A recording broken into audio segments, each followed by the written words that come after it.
Este é mais um episódio do podcast do portal Fiz em Ortopedia. Eu me chamo Ana Maria Siriani e serei sua anfitriã. Vou te conduzir pelos episódios da série especial Aprender e Ensinar, um podcast onde quem ensina aprende e quem aprende, aprende a fazer isso melhor. Seja muito bem-vindo, muito bem-vinda! Os episódios dessa série especial são para você, estudante, professor ou colega que continua estudando porque quer manter elevados padrões de excelência na sua prática clínica. O Aprender e Ensinar está preocupado com o seu processo de ensino-aprendizagem. Então vem, no carro, na rua ou na esteira. Não perca, nós temos um novo episódio e ele já vai começar.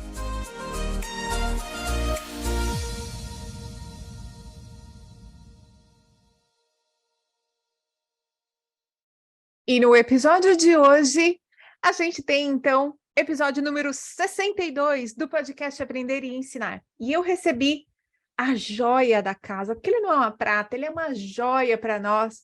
Recebi ninguém mais, ninguém menos que Guilherme Paiva. Para quem não sabe, Guilherme Paiva, ou Gui da Imagética, é colega nosso aqui, trabalha no Fiz em Ortopedia. Ele é responsável por um produto do Fiz em Ortopedia que é uma preciosidade mesmo, e este episódio vai revelar a joia da coroa do grupo aqui, que é o treinamento clínico. Vocês vão conhecer por dentro os objetivos de aprendizado, os ganhos profissionais e pessoais que quem passa por esse treinamento tem, e vocês vão ver como é encantador ver a atenção, o carinho que o Guilherme tem, sendo um mentor destes colegas. A gente fala a respeito também de habilidades do teleatendimento, se elas são ou não transferíveis para a prática clínica presencial, e alto lá, ninguém está falando de estágio supervisionado profissionalizante à distância. Então, não perde o episódio, ele está realmente um negócio muito especial. E só para a gente não esquecer, este é o primeiro episódio do mês, é o mês de fevereiro começando, janeiro infinito terminou, e eu quero deixar um abraço especial para os nossos ouvintes. O abraço especial do mês de fevereiro vai para Samira Sheila _Físio, que passou lá no Reels e deixou aquela mensagem querida, esperta, lembrando aí como são incríveis as nossas chamadas para o podcast.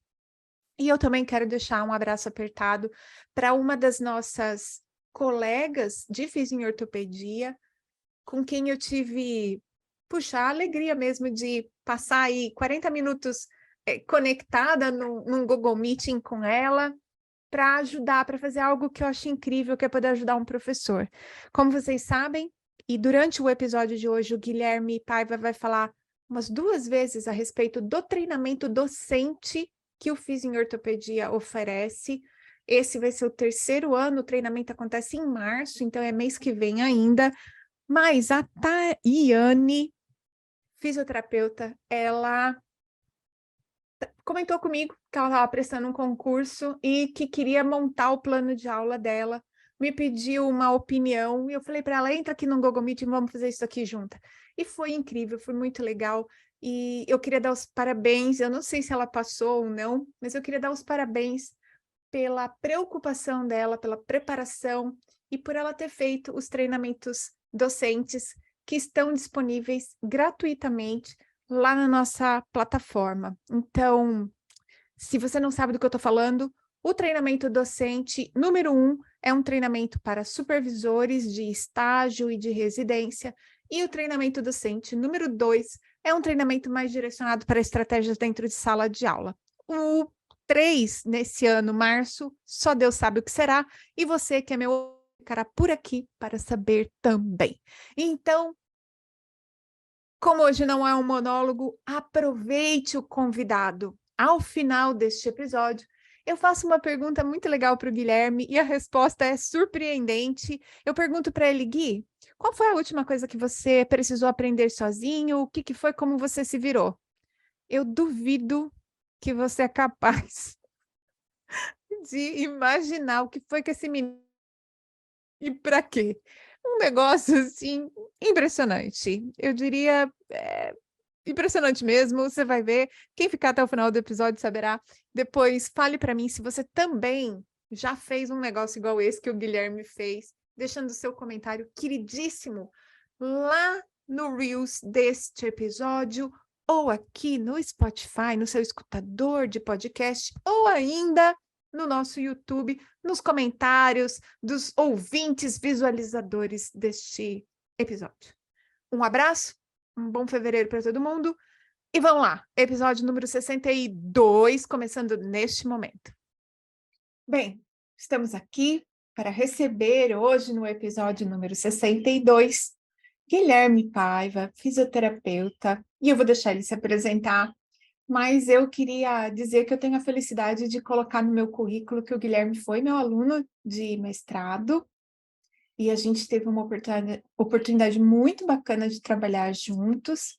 Estamos trabalhando na publicação desses artigos, que tem uma contribuição prática muito interessante. Logo, logo, a gente vai poder botar isso para jogo, mostrar para todo mundo os dados de confiabilidade, de medidas para músculos do ombro, aí, pacientes, inclusive, com o dinamômetro manual. Então, a gente sabe que muita gente que escuta a gente, é fisioterapeuta, tem interesse nesses dados. A gente já deixa aí um spoiler, né, Guilherme? Guilherme, seja muito bem-vindo. Por favor, faça a sua apresentação para quem ainda não te conhece. Justamente, Ana, obrigado pela apresentação. No mesmo sentido, é muito prazeroso e muito bom saber que a gente trabalhou e trabalha junto. É verdade, né? A gente trabalha literalmente muito, e também no sentido da produção de conhecimento, de literatura, e que o nome está ali vinculado, né? Estar junto dentro de um grupo produzindo, isso é muito honroso e prazeroso ao mesmo tempo, que a gente sabe que está fazendo tudo isso com alguém de relevância, com alguém que está sempre disposta a ajudar. E eu faço aqui também as palavras de agradecer sempre, porque sempre que precisa ali, de uma forma, a Ana acaba ajudando, né? Mas basicamente, sou fisioterapeuta, formado lá em Ribeirão Preto, ou aí, né, em Ribeirão Preto, tanto a graduação quanto a pós-graduação em ortopedia e traumatologia, onde eu também fiz o aprimoramento em ortopedia e traumatologia também lá no Hospital das Clínicas, quando eu já comecei a aproximar, olhar um pouquinho lá para baixo para os laboratórios, e posteriormente, no início do ano passado, finalizei o mestrado lá no programa de pós-graduação em reabilitação e desempenho funcional, junto com a professora Ana Maria de orientadora. Tenho algumas formações, né, sobre fisioterapia ou alguns métodos dentro da fisioterapia, com preferência em dor crônica, em coluna, mas também em outras áreas, como, por exemplo, o ombro, né, que a gente tanto estudou. Atualmente, tenho trabalhado tanto na clínica particular, atendendo os pacientes, quanto também no treinamento ou no atendimento online e no treinamento de fisioterapeutas de forma online. E é por isso que eu convidei o Guilherme para estar aqui com a gente hoje. O Guilherme vem fazendo um trabalho de acompanhar colegas numa parte específica que é o aprimoramento do raciocínio clínico, a prática clínica, e ele vai contar mais para a gente do que a gente está falando. E eu queria muito dividir com vocês as experiências que o Guilherme está tendo nessa atividade e como isso está se desenrolando do ponto de vista muito da organização que um professor precisa ter para poder participar e desenvolver esse tipo de trabalho. Mas antes disso, eu queria te perguntar uma coisa, Gui. E desculpa, eu vou chamar ele de Gui, gente. É o costume, tá? Eu tô assistindo. A gente está gravando esse episódio hoje, depois que eu assisti você ontem, lá no na nossa imersão de verão sobre coluna. Primeiro que eu nem sabia que você sabia tudo isso de coluna, eu fiquei assustada. Falei, gente, como é que o Guilherme sabe tudo isso? Né? E E fiquei assim, fiquei feliz, né, de ver, lógico. Mas uma coisa me chamou muito a atenção ontem, e eu sei que você tem se desenvolvido como instrutor desde o curso de imagética motora, que você é um dos pouquíssimos brasileiros que está aí certificado por um grupo internacional, inclusive. Então, desde lá você já vem empreendendo o exercício de alguém que é instrutor de colegas. E ontem, especialmente lá na imersão de verão, eu vi o seu desempenho na, na demonstração, né? Como você planejou aquela demonstração para o pessoal poder participar de uma maneira mais próxima da realidade do caso clínico que estava sendo demonstrado. E aí, eu queria te perguntar isso primeiro. Eu sou uma pessoa que gosto muito, né, de técnicas de ensino e tudo mais. Você fez alguma formação? Você aproveitou algum curso durante a pós, algo específico assim de docência, de didática que te ajuda hoje a trabalhar nessa área? Ana, é, recentemente, sim, mas anteriormente não. Hum, Atualmente eu tenho até dentro da plataforma ou dentro das aulas que a gente tem sobre treinamento docente, sobre é, formas e métodos de estudo, e eu tento sempre, né, atualmente venho tentando buscar essas formas onde a gente consegue transmitir melhor para o uhum. aluno, o fisioterapeuta, etc., mas principalmente nesse quesito de retenção, né? Então, trazendo um pouco a sardinha para a imagética, aquilo que a gente vê acaba impactando de uma forma, né? E isso para mim também sempre impactou no aprendizado, na memorização e assim por diante, e na relação dos conhecimentos. E só que anteriormente, né, digamos assim, no informal, eu sempre fui de conversar muito, de ser muito mais extrovertido, muito de amar fazer brincadeiras como, por exemplo, imagem e ação, onde tinha essa questão da interpretação do gesto, do visual e assim por Uhum. diante, além do só escrito, né? Além do só, digamos ali, colocado no papel. Só que, assim como informar, era uma questão muito intuitiva. Vai acontecendo, vai vendo, e eu também sempre observando, vou vendo como que a pessoa faz, me pergunto por que que ela faz daquela forma, e aí tentando encontrar um caminho para chegar mais ou menos no mesmo objetivo. Assim como do por perguntar por que que todo mundo gosta daquele professor, por que que todo mundo aprende mais com aquela matéria, será que é só a matéria em si, o que que acontece? Uhum. E a partir daí, então, fui tendo, né, digamos, essas experiências que foram ajudando.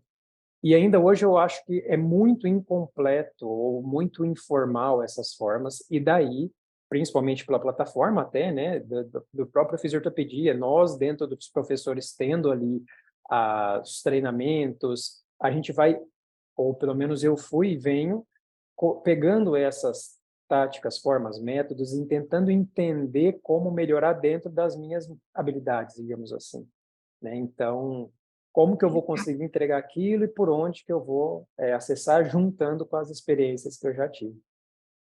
É, eu vejo muito do percurso da maior parte dos professores, que é ter professores que são inspirações para o sim e para o não, coisas que a gente olha e fala assim, não quero fazer isso aqui jamais na minha vida como professor. E observação, né, Gui? Você é um menino que observa as coisas.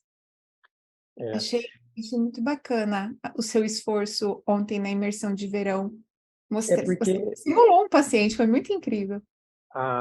quando há, né, digamos assim, uma situação, uma solicitação, eu fico pensando, poxa, a gente já, teoricamente, quando está presencialmente ali no curso, preza para ter um paciente algo que é mais próximo do real, porque essa transição do conhecimento teórico para a prática, a transição de um caso que pode ou não ser, ou melhor, que geralmente não é real e é exposto e discutido, parece um cenário lindo e brilhante, mas e na prática?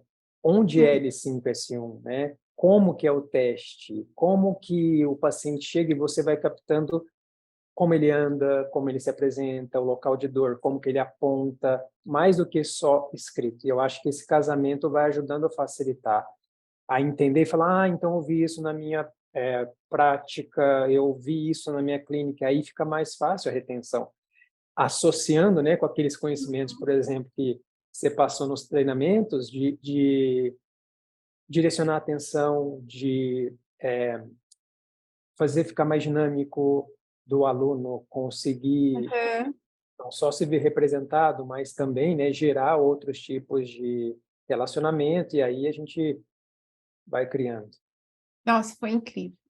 E agora eu vou deixar você contar para o pessoal o assunto deste episódio, que é o nosso treinamento clínico.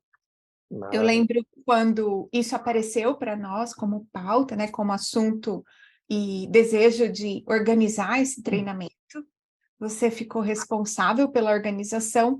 Queria que você contasse para o pessoal o que é e quais são os objetivos mais assim instrucionais mesmo. Quais são os objetivos de ensino dentro do treinamento clínico? O objetivo principal é a gente conseguir fazer o aluno colocar em prática todo o conhecimento que ele vem obtendo ou obteve dentro da pós-graduação, lato sensu. Os alunos, eles costumam ter uma trajetória quando chegam nesse ponto, onde já obtiveram a graduação, estão na pós, ou já obtiveram essa experiência, esse título. A maioria são alunos recém-formados que ainda não tiveram a chance de falar, ok, eu até sei uma quantidade relevante de informações, conhecimentos, mas como eu faço isso em prática e como que eu me adapto com o que acontece na prática. E a partir daí a gente foi quebrando a cabeça, e eu sempre vou falar a gente, porque sempre foi um time, né, que foi bolando, a gente foi mudando o nome, refinando o produto em si, É verdade, é verdade. A gente trocou os né? 3 nomes para ficar treinamento clínico. E desde o primeiro até o quarto, que a gente finalizou e vai voltar agora nesse mês, no mês que vem, foram 3 turmas que nós fomos refinando para chegar na quarta, para a gente conseguir fazer de uma maneira, mesmo que dinâmica, atingir esse objetivo, que é a transição da teoria para a prática, né? E trabalhar algumas habilidades que a gente tem entendido que vão ser um diferencial para esses fisioterapeutas, complementando esse ciclo, digamos, de obtenção do conhecimento, maturação e aplicação. E eu vou destacar para quem está escutando a gente, esse é um produto exclusivo para ex-alunos das nossas pós-graduações. Ele não está aberto, você precisa ter sido nosso aluno ou na pós de traumato ortop ou na pós de dor, né? Isso. E, Gui, eu lembro que você me mandou, né, o que a gente ia ter, e eu reparei, assim, em termos bem técnicos para quem está ouvindo, o treinamento ele tem ênfase no desenvolvimento de habilidades de raciocínio clínico para a elaboração do tratamento, para definir mais, porque os estudantes veem ao longo da especialização um monte de técnicas de avaliação. Então, a decisão de quais são as melhores informações a serem coletadas, o desenvolvimento de um plano de cuidado e também o acompanhamento desse paciente e desse aluno até a alta desse paciente. Então, o nosso estudante tem uma prática supervisionada. E aí eu queria que você contasse quem são os pacientes, que eu acho que é um negócio legal que as pessoas não sabem, e a gente tem muito orgulho de poder contar isso aqui. E também, Gui, como é feita a supervisão, para o pessoal entender como é que funciona.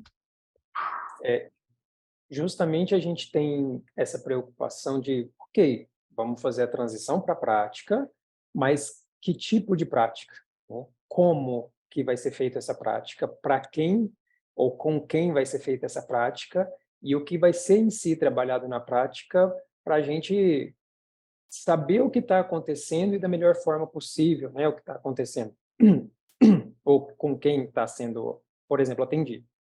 Então, basicamente, nós, assim como já era um objetivo do fisioterapia, do grupo superador, seria ter atendimentos a organizações não governamentais para pessoas que não têm condições financeiras para atendimento. E através desse produto a gente consegue fazer isso, onde nós temos profissionais formados atendendo pacientes que não têm condições dentro da área musculoesquelética. Então, atualmente nós temos parcerias com essas ONGs, onde os pacientes são encaminhados, triados por mim e encaminhados para o fisioterapeuta, onde é feito isso que a Ana comentou, o atendimento supervisionado até a alta do paciente. E o interessante é que o conteúdo ou a forma com que a gente tenta fazer isso é tão segura para o fisioterapeuta aprender, aplicar e ter certeza que está ali refinando seus conhecimentos, mas também para a segurança do paciente. Então, o que nós fazemos é solicitamos a gravação dos atendimentos e elaboração do prontuário do paciente, e aí eu supervisiono isso. Então, a gente consegue ter as nuances de prontuário, de prescrição, de acompanhamento, quais são as coisas que estão acontecendo, e dar os feedbacks, né? Seja para o paciente, seja para o aluno, e a segurança dos dois. Eu vou comentar um aspecto que talvez tenha dúvida, né, nas pessoas que estão ouvindo a gente. Que fique claro, esse é um profissional formado, habilitado, com CREFIT ou com autorização para isso. Esse produto, ele não é carga horária da especialização, então a gente não está oferecendo supervisão para um estudante, a gente tá, na verdade, a gente recebe pessoas que têm desejo quase que de ter um mentor profissional. Por isso também a maior parte são recém-formados. A gente tem um número limite de vagas ou não, Gui? Tem, né? Atualmente a gente tem um limite de 10 fisioterapeutas por turma, e cada turma com duração de 8 encontros ou 8 semanas. Que a gente imagina que é um tempo bacana para fazer esse acompanhamento desses pacientes que têm casos clínicos que podem ser atendidos de maneira mediada por tecnologia. Então, não são pacientes que estão precisando de terapias hands-on, e quando precisam, a gente tem, né, a gente comunica isso, é isso, né? Isso, Pode falar. e é até importante frisar justamente isso, né, Ana? Os pacientes, eles são triados por mim para identificar essas necessidades ou possíveis red flags. Caso não, eles passam pelos fisioterapeutas que também são orientados à avaliação e triagem para identificação de ou tratamento, e aí ele prossegue com isso, ou encaminhamento. E até dentro das ONGs a gente tem esse encaminhamento caso necessário. Então, precisamos, né, por não só estabelecer esses fluxos, mas dessas seguranças também. E para todo mundo entender que ninguém está fazendo aqui uma propaganda de estágio supervisionado profissionalizante à distância. Não se trata disso de jeito nenhum. A gente está falando de pessoas que já passaram pela experiência inicial, pós-graduação, de fazer seu estágio profissionalizante, que foram aprovados, que têm CREFITO, que já concluíram a pós, alguns até já têm experiência clínica em atendimento domiciliar, em consultório, mas esses colegas querem passar pela experiência de serem, né, tutorados por um outro colega mais experiente. E aí é mais ou menos como se eles estivessem atendendo dentro de uma daquelas salas que tem aquela janela de vidro que a gente vê quem está dentro, mas quem está dentro não vê a gente. A sala cirúrgica, né, do atendimento.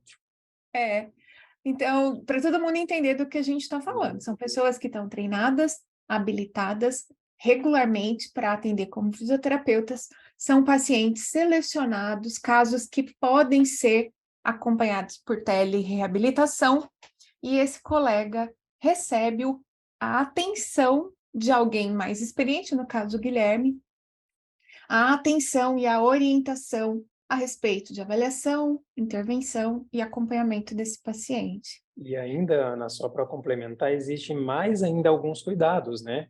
Uhum. Aqueles que são da pós e podem passar pelo treinamento têm que ter concluído até determinados módulos da pós e da especialização, ou das duas pós, por conta justamente de ter visto e refinado ainda mais os conhecimentos, digamos, de uma forma geral, e ter feito o treinamento online em teleatendimento do próprio prefeito, onde ele já vê todo esse respaldo melhor, conhece todo o conteúdo necessário para a tele.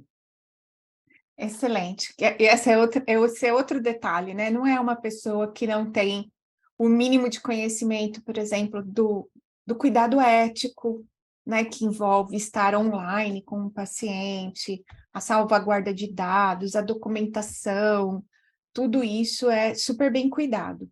E também, né, Gui, não é atendimento no WhatsApp, né? Conta para o pessoal, a gente tem uma plataforma para esse negócio. Dentro da dinâmica de reformulações, né, nós tínhamos alguns programas ou sistemas que a gente utilizava em conjunto, aí depois a gente não teve mais acesso, acabou mudando. E era difícil da gente entender, poxa, por onde a gente consegue fazer o atendimento de uma forma mais segura, que fique ali registrado, que a gente tenha prontuário e que tenha facilidade de acesso. Porque também você quer, beleza, oferecer um atendimento para o paciente que não tem ali facilidade, que não tenha condições, por exemplo, financeiras, etc. Então, você tem que facilitar o acesso também, né? Então, que ele receba um link, clique e seja atendido, e de forma segura. Então, hoje a gente faz através de uma plataforma de transmissão ao vivo, que fica alocada digamos, numa nuvem, e isso fica registrado, e o fisioterapeuta compartilha com a gente e preenche o prontuário, só que esse prontuário ele não consegue editar. Então é feito, né, o registro em vídeo, o registro do prontuário, o fisioterapeuta e o paciente cientes, e tudo isso que é utilizado só é feito internamente e discutido internamente, não é utilizado nenhuma forma em outro lugar. É. De novo, né? Parecido com o que a gente faz num corredor de um consultório quando está em supervisão de um estudante. Isso. E eu tenho muita curiosidade a respeito disso, Gui. Eu não sei como é que é para você, você que está vivendo essa experiência de ensinar esses colegas, tem de verdade habilidades que são exclusivas do atendimento online? Assim, tem uma coisa que você fala assim, ó, isso aqui só precisa aprender quem está atendendo online. Tem isso? A gente discute isso muito nos encontros, né, do próprio treinamento, do tipo, algumas pessoas que se surpreendem daquilo que é capaz dentro do online que achou que não seria, algumas pessoas daquilo que tem dúvidas do que poderia fazer e também acaba se surpreendendo, mas talvez a principal que eu bato com eles é a comunicação.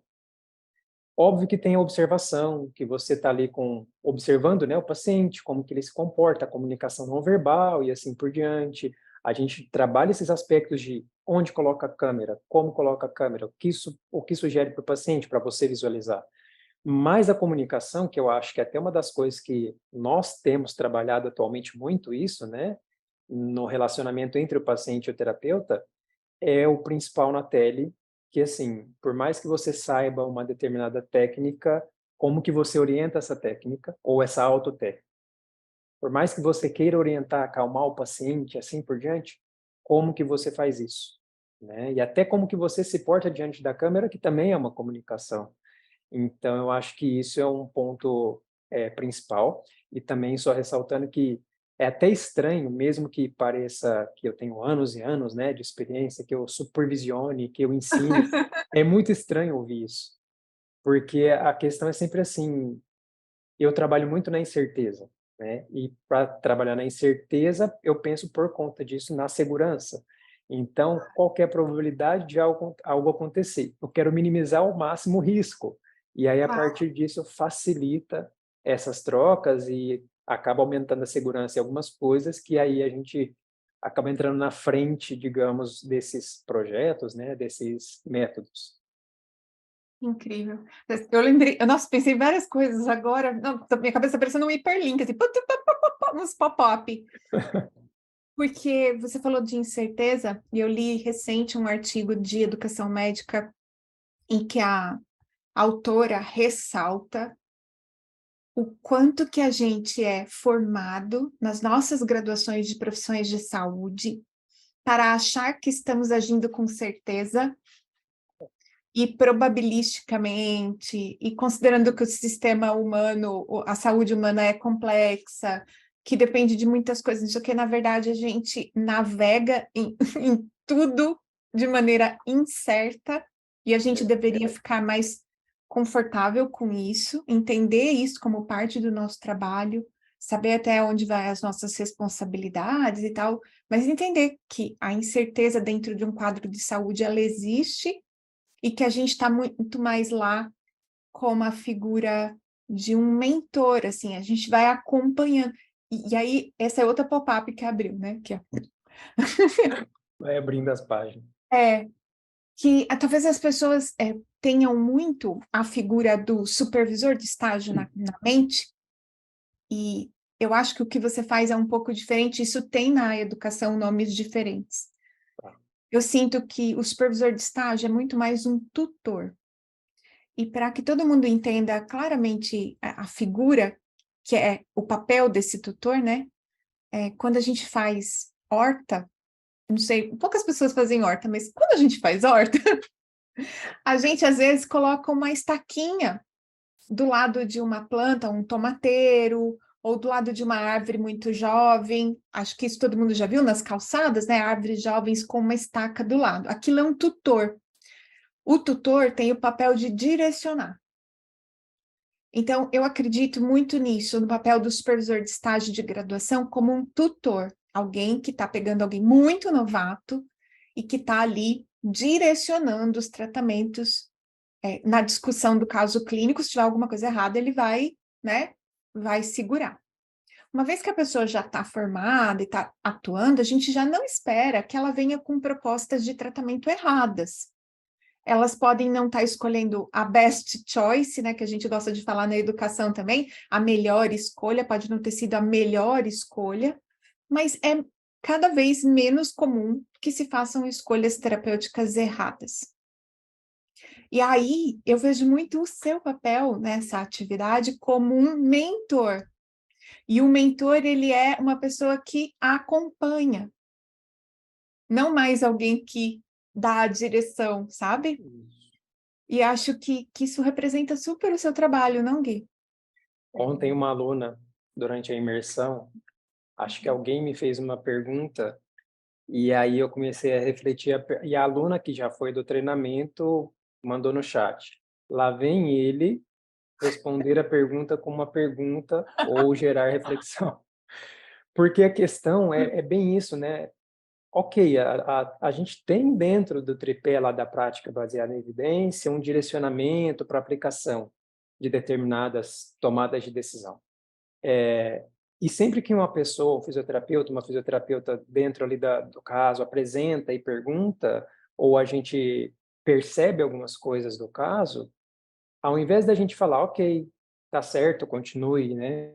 Tá errado, continue, discutir ali entre o grupo o que eles acham aquele método de avaliação, daquele método de conduta, o que eles esperam daquela conduta. E aí, salvo em alguns casos, em que a gente percebe que tem que, digamos, ter uma ação um pouco mais incisiva, mais prática ou mais rápida, porque deixou passar algo, a gente acaba respondendo.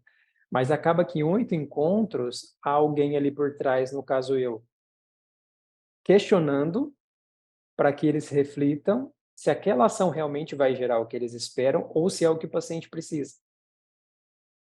Porque, de novo, é aquela questão da incerteza. Dentro dessa apresentação, qual que é a probabilidade disso funcionar? Né? Não é porque, vou entrar aqui em suposições, tá? Ou questões só práticas, questões de fala. Não é que Pilates serve para dor lombar que todo mundo vai fazer. Não é que uma técnica em si serve para todo mundo que todo mundo precisa fazer. Depende de alguns fatores, né? Depende de algumas apresentações. E é isso que tem sido trazido no treinamento. Ou eu estou acompanhando, se der merda eu paro aqui todo mundo, mas eu não vou dar um direcionamento de certo e errado. É. Até porque eu fico imaginando, né, se a gente está falando de um paciente que, a princípio, não tem condições financeiras de bancar uma fisioterapia, ele também não vai bancar uma técnica de pilates e tudo mais, né? É assim, eu fico imaginando que vocês devem ter que ter um arsenal de coisas, de opções terapêuticas para poder lidar com este público em especial. Sim, e até é legal que eu tento trazer para eles uma das habilidades que é justamente a solução de problemas, né? Ou as dificuldades dentro de um atendimento e principalmente na tele. E se começar a dar problema na internet? E se o paciente não tiver uma carga extra, um peso? E se o paciente piorar na situação, no atendimento, qual que é a ação? Né? Então, nesse momento, a gente começa a pensar que a nossa habilidade ou as nossas habilidades com o paciente vai além um pouco da fisioterapia, né? Começa a englobar outras coisas do próprio profissional da saúde para a gente entregar aquilo da melhor forma para aquele indivíduo, porque, obviamente, se eu pegar uma pessoa que tem a internet estabilizada, um local amplo para exercício, ou vai fazer na academia da casa dele, ele entende o seu vocabulário totalmente e é muito facilitado, você até aprende, né? Mas você não aprende tanto quanto poderia por Mas não conta. passou perrengue, né? Isso, qual que os perrengues acabam, né, dando esse empurrão na pessoa. E a partir disso a gente começa a ver então alguns, vou chamar não de alunos, mas fisioterapeutas discutindo, né? Nossa, eu pensei que a tele não permitia algumas coisas e permitiu. Nossa, eu consegui resultados iguais ou semelhantes ao do atendimento presencial. Então, eu comecei a me questionar as técnicas que eu utilizo hoje em dia. E é isso que a gente também quer, né? Que a, a, a ciência seja aplicada até nessa forma, que é o autoquestionamento, porque ele começa a perceber que determinadas coisas são crenças. Mesmo que tenha um desfecho, não quer dizer que foi por aquilo que ele É. fez. Você vê, né? O treinamento acaba oferecendo o desenvolvimento de uma habilidade que é muito importante, que é a autorreflexão da prática clínica, com a vantagem de que é um espaço preservado para isso, porque na batida do dia a dia, você sozinho, ou mesmo você com seus colegas de trabalho, pode ser que você não tenha tempo para parar e refletir as coisas que você está fazendo. E muita gente também, né, Guilherme, fala que não tem com quem conversar assim mais velho. Nós temos uma excelente rede de contatos. A gente conhece muita gente na fisioterapia e tudo mais. Então, se eu tiver uma dúvida de coluna, como já aconteceu comigo mesma como paciente, eu mandei uma mensagem para o Léo Costa, eu não tenho dúvida nenhuma, entendeu? Assim, mas tem muita gente que diz que não tem essa rede de contatos como a gente tem mesmo existindo Instagram, internet e tudo mais.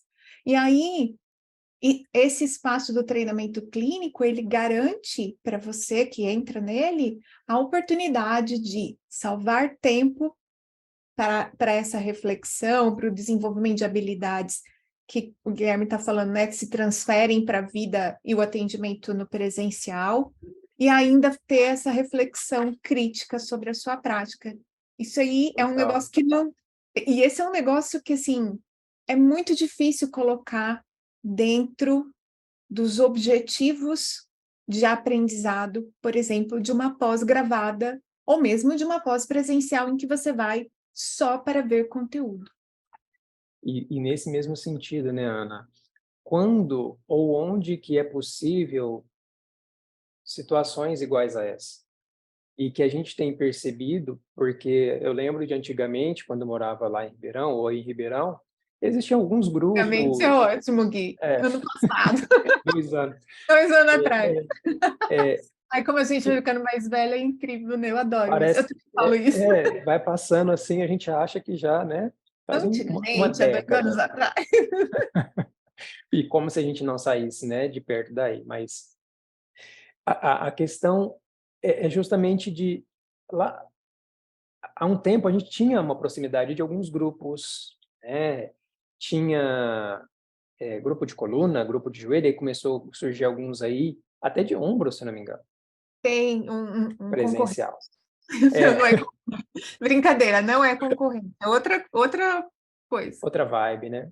E aí existia esse senso de também networking, esse senso de colaboração, mais do que assim, gente, o que a ciência mostrou é isso, ou o melhor conforme a nossa prática é isso. Não existe, né? É um grupo.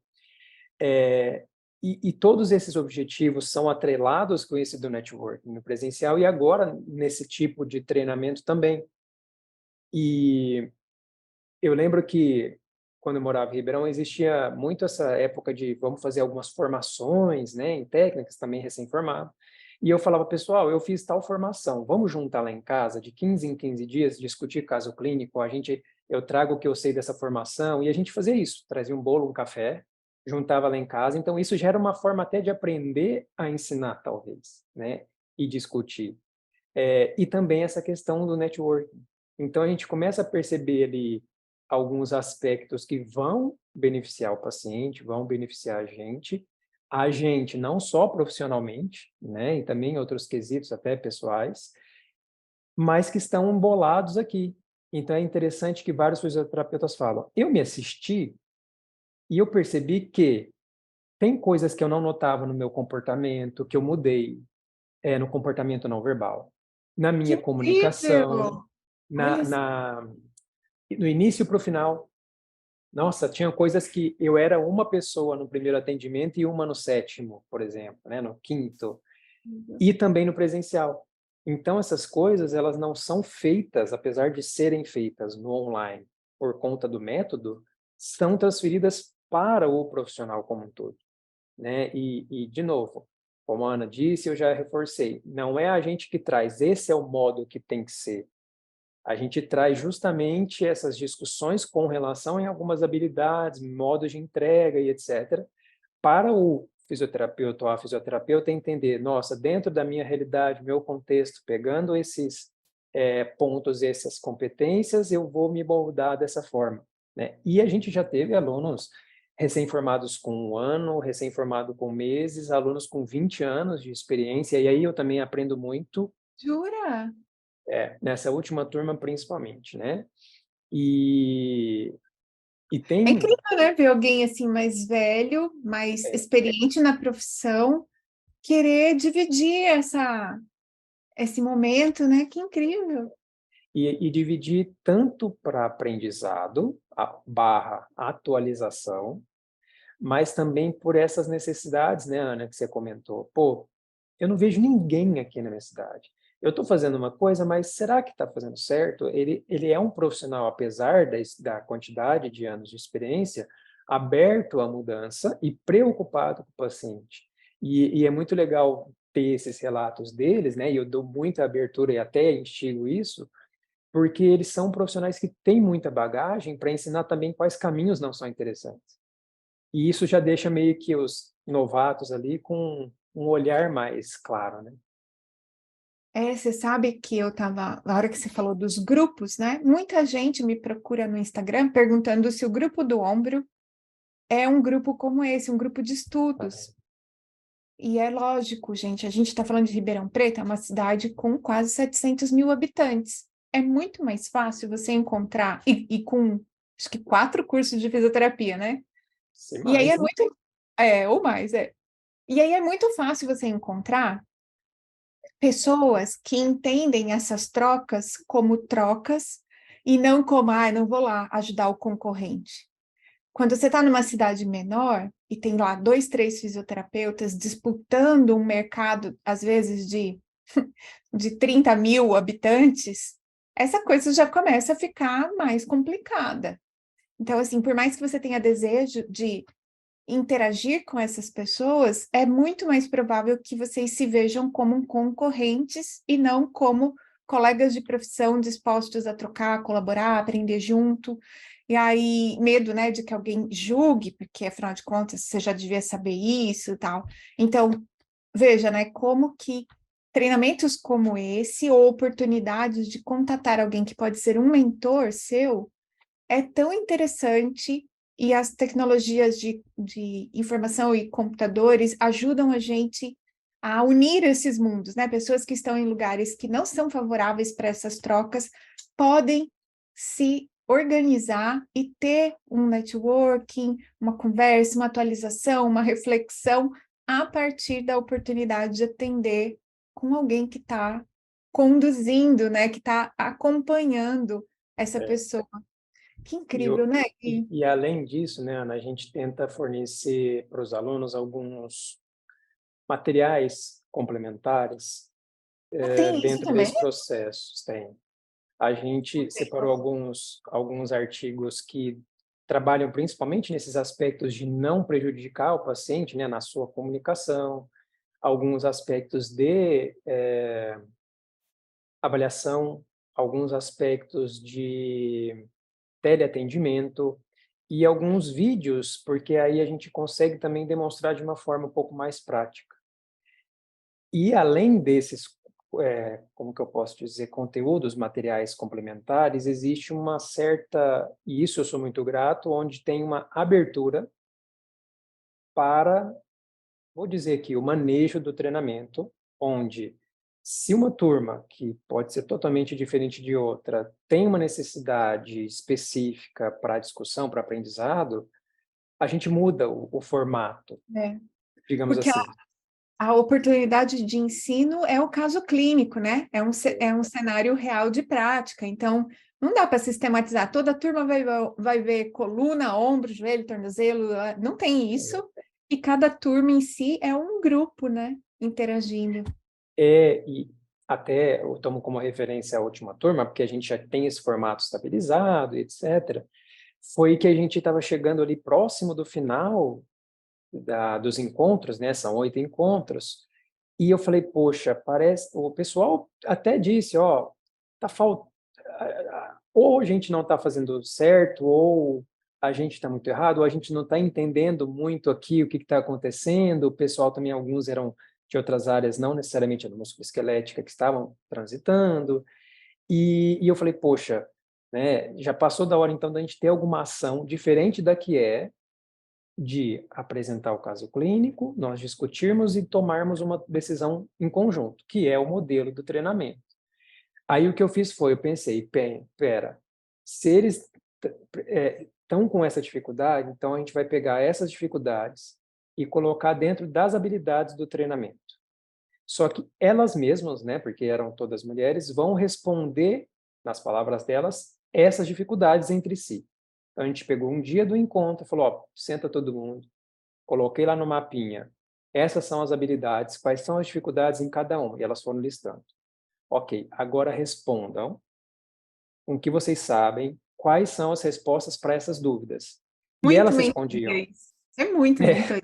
E eu não precisei responder nada, porque uma respondeu a outra. E aí a única questão, digamos, minha foi perguntar para elas qual é a dificuldade que vocês estão tendo que não está respondida aqui.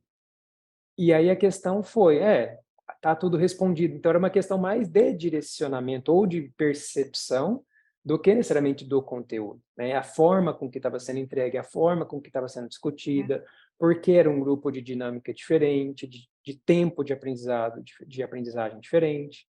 E aí Excelente. ficou muito mais palpável para elas, porque é para isso, né, que precisa. Mas também foi um aprendizado para mim até nessa questão do método de ensino, no método de captação de individualidades, enfim, e até do grupo em si, né? Nossa, assim, esse é um negócio que a gente está fazendo que eu tenho muito orgulho mesmo, sabe? E aí, quem está ouvindo a gente já está com 40 minutos de episódio. Como vocês viram, a gente poderia ficar aqui um tempão descobrindo mais coisas sobre o treinamento, mas eu quero aproveitar e dizer o seguinte: se você ficou super curioso, curiosa a respeito do treinamento clínico, não é nosso aluno, faz lá um abaixo-assinado embaixo do post desse episódio, dizendo para o Físio em Ortopedia que vocês querem também o treinamento clínico para quem não é ex-aluno. Eu não prometo, mas se a gente faz um tumulto, quem sabe alguma coisa acontece. E outra coisa que eu vou aproveitar, eu para esse ano, Gui, gostaria muito que os convidados, sempre que tem um convidado comigo, pudessem contar para as pessoas como é a sua jornada, a sua experiência de lifelong learner, né, de aprendiz sozinho, autodirigido. E aí eu queria te perguntar uma coisa. Você falou de várias coisas que você foi aprendendo de habilidades de mentoria dentro do treinamento, mas eu queria saber, na sua vida aí pessoal, profissional, A gente quer saber a pessoal mesmo, que a gente gosta de fofoca, tá, Guilherme? Então, assim, se você trocou um Não chuveiro, adianta. se você subiu os pés da cama, Aham. certo? Se você teve que aprender a lavar louça, conta para nós. Qual foi um último aprendizado aí que você precisou e como foi que você se virou para aprender o que você estava precisando? Eu acho que eu vou resumir em duas coisas, porque aí eu consigo ter um parâmetro. A primeira coisa que eu acho que eu aprendi sozinho, que eu tenho em mente, era, entre aspas, construir um helicóptero de garrafa PET. É sério isso? Eu Que tinha, legal! eu sempre queria ter, né, carrinho, helicóptero, eu sempre gostei dessas coisas. E Ah, aí uma vez eu tinha um carrinho de controle, eu falei, vou desmontar porque não está funcionando, e foi, vai, e acha, você descobre o que é um motorzinho, o que é um fio, o que é uma eletricidade, ou até a energia, e enfim, saiu um helicóptero de garrafa PET ali. E acabou que não teve alguma orientação, não teve um direcionamento e teve uma construção, uma resolução, digamos, né, de uma incrível! problemática assim, né. É. Atualmente, o que mais me chamou a atenção, o que Teve que eu alguma fiz? coisa que você aprendeu esses dias lá para a clínica ou mesmo na sua casa? Nossa, tanta coisa, né, assim, que eu fuço tanto, que até inclusive tem o apelido do pau da obra, né, o Não bombril, é? o faz tudo. Hã, A gente chama pô, ele de Guilherme Bombril, gente, coitado. Mil e uma faz utilidades. tudo, né. Ó, eu sempre tive, Ana, facilidade com fuçar, observar, fuçar e aprender. E até com tecnologia, que não é uma coisa tão antiga, é nova, mas eu venho aprendendo e mexendo. Mas nos últimos tempos, assim, eu acho que o que eu mais aprendi, eu acho que é a coisa mais recente que é visível, digamos, nesse aprendizado, é a edição de um material para um produto, ou edição do conteúdo de um produto, onde ao invés de simplesmente pegar e cortar um vídeo, onde simplesmente pegar e fazer um PDF, é entender para quem está aquilo e se quem pegar aquilo vai aprender. Então, nesse sentido de fabricação, né, de algo ali, de um Construção de conteúdo, material didático.